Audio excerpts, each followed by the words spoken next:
Hey everybody, what is going on? I am Maximus Rex and this is Big Baby Review. So today is Erik Larsen Day. It is Saturday. We're looking at the Savage Dragon issue number 27. Kind of blowing the whole point of the issue right here on the cover, but that's fine. At least you know what you're in for. Rapture is going to be asking the Savage Dragon to marry her. All right, so kind of a good reason because there's like a double punch at the end of the story that when we get there, obviously I will point out to you, and it will obviously be obvious, is what I'm saying. But I'm not going to blow that punch yet. So I think he kind of did this on purpose, kind of a swerve, right? Reveal the whole, kind of what seems to be the impactful moment of the story, but then come in with another impactful moment that you're not expecting. So kind of smart storytelling wise. I've talked about it before. Erik Larsen is the smartest storyteller writer, I think, at Image.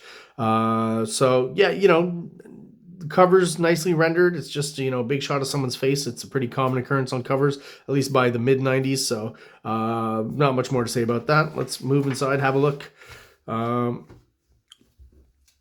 So kind of just a quick recap with this page at the beginning. I do feel like, this is probably a quick, maybe Erik Larsen. I've talked about Todd McFarlane yesterday, having kind of maybe deadline issues and simplifying some of the art. Maybe that's what happened on this page here. Not that it's a bad drawing or anything, but both of these seem to have been done fairly quickly. This one, listen, I wouldn't say it's bad, but it's certainly not very detailed and was done pretty darn quickly. And I feel like it's obvious. But other than that, I won't complain too much because I do find Erik Larsen to be a really solid artist. And again, the cyberface shot here is pretty cool. So just recapping that he, all charges against Cyberforce were dropped when he agreed to testify against Overlord. Overlord died getting arrested. Cyberface walked. And then there was a big gang war and all the freaks went at it to decide who would head up the vicious circle. And Cyberface landed the gig. Just beautiful. So recap of the last 6, 7, 8 issues, I think. At least maybe 10. Erik Larsen, creator, writer, penciler, inker. As always, Chris Eliopoulos is the letterer. iHawk is a whole studio now that's colored. So pretty common in the mid-90s where just a whole team was coloring the comic, right? Rather than just one person. So as opposed to McFarlane, Erik Larsen is putting in the time and the work on the establishing scenes here. So the Chicago Police Department office where the dragon works and all the characters who are kind of here worried about this whole, vicious circle turf war, kind of getting together to organize against them, see what they can do to fight the crime wave. A lot of characters being introduced. These two guys, Justice and Liberty, I believe they're called. There's a poster in this issue. It's the second Super Patriot series by Dave Johnson. Don't know if I have all of those in the second one. I have the whole first one. We'll get to those at some point because they were awesome. Really liked those as a kid. And still do today, to be honest. One of the more solid kind of miniseries from Image, early Image back in the day that still holds tight today and is awesome. So yeah, a good kind of introduction to all of the highbrow universe characters, the Erik Larsen kind of studio characters, right? So from what I can tell, because I remember from the end of the issue, so this is the sequence where basically Super Patriot's son asks Dart out on a date. Again, Larsen a master at kind of juggling these relationships between all these characters throughout the issue. The whole situation here, the situation with She-Dragon and the Savage Dragon himself. He's got a lot of interpersonal kind of stuff going on, surprisingly in a comic that's pretty action-packed and monster-centric. I think this is one of those infamous pages, I can't be 100% sure, that he took from the run he did on Spider-Man, just before leaving for Image, and kind of just worked them into Savage Dragon, I guess, to not have to draw another page, or just to get through the story quicker. He's like, I guess I have a page that kind of fulfills the same story goal as I had in Spider-Man, so why not just reuse it? I assume the only difference, because I know the hair here is very similar to Mary Jane's in that run.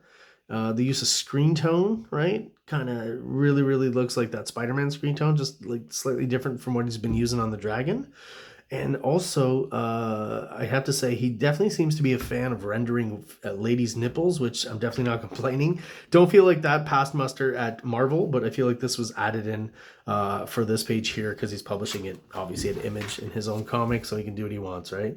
Because, like I said, as you'll notice throughout most issues, when we get close to a lady, you can see her chest. He does make a point of generally highlighting the nipples somehow. Always like this idea that, you know, like what an odd, I don't know how well this shows up on the camera. What an interesting odd pattern to use here. That works really well for her tights, right here. I mean, it kind of gets lost a little bit with the dragon's red shirt. More of a coloring issue, I guess. And the funny clever ways he uses to just get to like a PG-13 rating, I guess, with the comic. Not that the Image comics were rated, but I guess he was rating himself and you know, deciding not to go past a certain point with the TNA. So obviously the foot hiding the vag, the hair over the nipple bit, and just the hair covered in the crack here, which is just really all in good fun, you know, when you're an artist. These guys, I don't know why. I don't know how else to describe them, but maybe it's mostly because of this guy here. They're called Brute Force. I feel like they're like the superhero equivalent of like the Village People or something. I don't know. Is this the Shield? Jack Kirby's version of the Shield. It certainly looks like it, or at least it's very similar. All right, so Rapture's on a date, and I think this is where she, you know, pulls the whole question. There it is. Dragon, will you marry me? And, you know, he's obviously taken aback and says he has to think about it. That's basically the conclusion he comes to. Nipples are showing up again here with Rapture, right? I mean, they've been showing up with Rapture since pretty much her, I don't know if it's right at her introduction, right at the beginning, but pretty much. So Dr. Nirvana, or Nirvana, depending on how you pronounce that, is kind of, I guess, like Dr. Sivana, who's Captain Marvel's villain, and this is his son, who's kind of, you know, kicking his ass and then injecting him with, I guess, some sort of poison. So I'm not quite sure where that's going, because I'm not, as a kid, I was already out on Savage Dragon, so again, I don't know how long ago I mentioned this. These are all new issues to me. So I guess he's there to replace his father. He's against Freak Force. Is that his thing? Is he maybe a character that was introduced in Freak Force? I don't know for sure. So interesting bit of humor here, which I like a lot. And throughout this issue, Larson's going to kind of give us these shots of what, you know, is going on in the Savage Dragon's mind, and I think that's very clever. You know, this is very tropey and typical, right? The man who imagines, you know, himself married later on, out of shape with a fat wife and a bunch of kids running screaming around. You know, we've seen that before, but I think it works well in kind of its context with the Savage Dragon. Nice little detail of the cellulite on her ass here. So yeah, discussing fatherhood and this whole situation with Frank, and while this kid here is just whacking away at his toys. We've seen this before, right?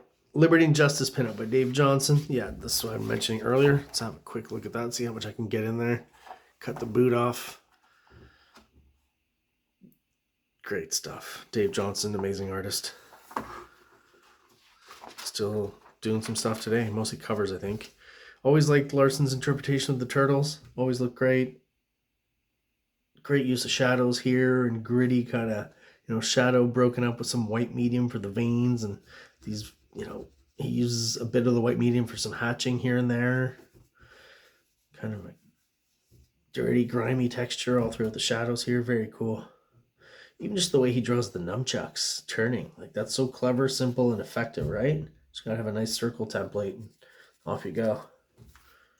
Very well done.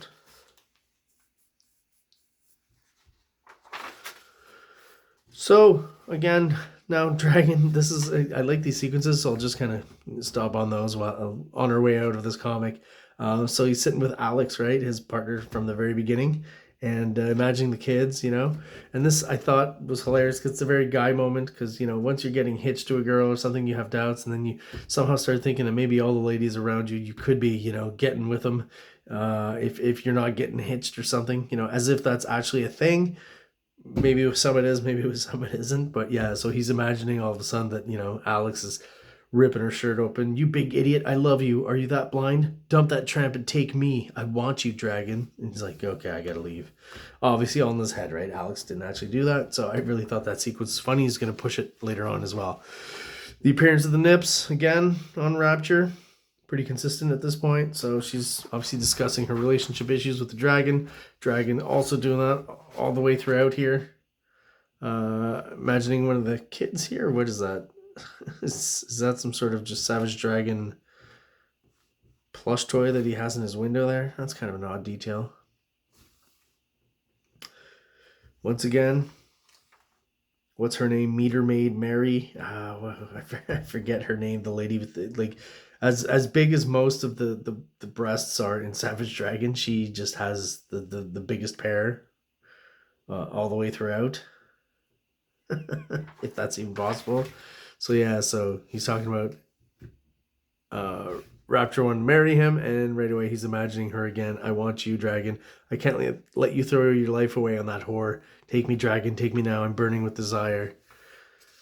And he's choking it down. I guess most guys can relate. I think so.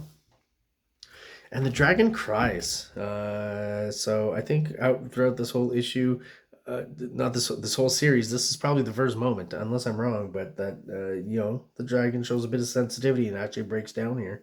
So, you know, let's point it out. Something Joe Quesada-ish about this drawing, just real quick. I don't know what it is, but a bit of the rendering of the nose and the big eye, that kind of lends itself to the emotion of the moment, I guess, that I think works. And maybe that's why Larson, you know, I've mentioned before, Larson has a very consistent style, but every once in a while you see him just trying something he may have seen with someone else, like a Frank Miller kind of shot. And in this case, I feel like he might have just seen a drawing Joe Quesada did kind of similar to this.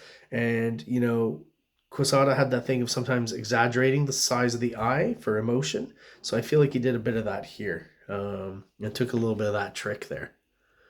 And still worked into a style. It's not jarring or anything. And there's a nice little detail here because, you know, he's like, let's not discuss this outside your apartment. Let's go inside. There's bums and stuff over here, right? Come inside. All the bums are staring. Come inside. And you just get a quick glimpse that you could almost miss if, you know, it had been colored a little bit to highlight the gloves here. Because that is definitely the Max there. And I know he's going to be appearing. I'm pretty sure it's next issue or maybe soon enough, right? So there's a bit of foreshadowing as to his appearance here. And of course, like I said, you know, the cover reveals kind of the big plot point of Rapture asking Dragon for marriage. But here we find out also, Dragon, listen to me. I'm pregnant. And that's how the issue ends here. And I like the way the issue ends and just kind of like, you know, no to be continued, no nothing, just, ooh, it's kind of a dark, you know, stopping moment, I guess, or I don't know how else to describe it there. Halting, that's the word I'm looking for. And that does it for this issue. So, I'm not going to waste any more time on this one. So this is the Savage Dragon issue number 27, guys. If you are still watching and you're subscribed, thank you so much. Appreciate the support. If you are not subscribed, we're on our way to 500 subscribers. Once we hit that number, it really helps us with visibility, helps get us out there to more people who are into comics. So if you're not subscribed, please do so below to help us out. Hope you enjoyed the video. Everyone, thank you for watching and have an awesome day. King Comics presents Big Baby, Volume 1, Issues 1 to 13. 204 pages of story and art. King Comics also presents Star Crasher one-shot, 32 pages, cosmic sci-fi surrealist adventure. You can find these fine comics at KingComics.CA, at MaximusRex13 on Instagram, or on Facebook, MaxRex or Big Baby. Like! Subscribe!